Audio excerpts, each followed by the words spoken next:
ایک گاؤں میں چھوٹا سا تالاب تھا جس میں بہت ساری مچھلیاں رہتی تھیں۔ اس میں ایک مچھلی کا رنگ نیلا تھا، تو اس وجہ سے اس کا جو نام ہے وہ نیلی مچھلی پڑ گیا تھا۔ نیلی مچھلی جو ہے وہ بہت زیادہ عقل مند تھی۔ ایک دن اس نے دیکھا کہ تالاب کے قریب کچھ مچھیرے آ گئے ہیں اور وہ باتیں کر رہے ہیں کہ کل ہم لوگ آئیں گے اور ان مچھلیوں کو پکڑ کے لے کے جائیں گے۔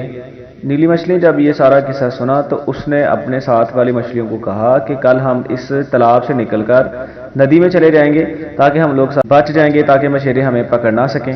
تو دوسری مچھلیوں نے جب ساری باتیں سنی تو انہوں نے اس کا مذاق اڑایا اور وہ ان کے اوپر ہنسنے لگی۔ نیلی مچھلی نے یہ ساری بات کرنے کے بعد وہاں سے تالاب سے وہ جھیل میں چلا گئی، باقی مچھلیاں وہیں رہیں۔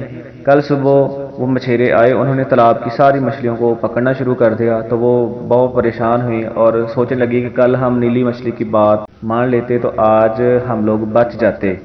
تو اس سے ہمیں یہی سبق ملتا ہے کہ جو سیانا بندہ ہوتا ہے گھر کے اندر، اس کی بات ہمیں ماننی چاہیے۔ وہ جو بھی کہتا ہے وہ اپنے تجربے کی بیس پہ کہتا ہے، اپنے علم کی بیس پہ کہتا ہے، تو ہمیں بڑوں کی بات جو ہے وہ ماننی چاہیے۔ وہ جیسے کہتے ہیں اس کے اوپر عمل کرنا چاہیے، اور اسی میں ہماری بھلائی